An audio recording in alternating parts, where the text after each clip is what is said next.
જય આદિવાસી જય જોહર।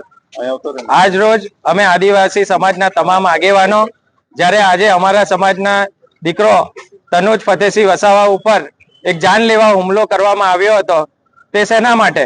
એણે પોતાની ગાડી ઉપર વસાવા લખાવ્યું હતું તેના માટે। આજે આટલો બધો જાતિ ભેદ થઈ રહ્યો છે ત્યારે આદિવાસી સમાજ આજે અહીં પોતાને ન્યાય મળે એના માટે અહીં આવ્યું છે। આટલા દિવસ થઈ ગયા હુમલાને, તેમ છતાં એટ્રોસિટીની એક્ટ લાગેલી હોવા છતાં આરોપીઓ ખુલ્લેઆમ ફરી રહ્યા છે અને ધાક ધમકી આપી રહ્યા છે। ત્યારે અમે ન્યાયની પુકાર કરવા માટે આજે કલેક્ટર ઓફિસ આવ્યા છે।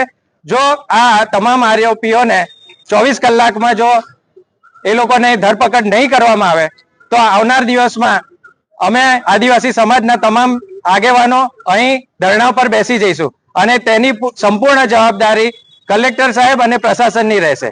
જય આદિવાસી જય જોહર। આદિવાસી એકતા જિંદાબાદ।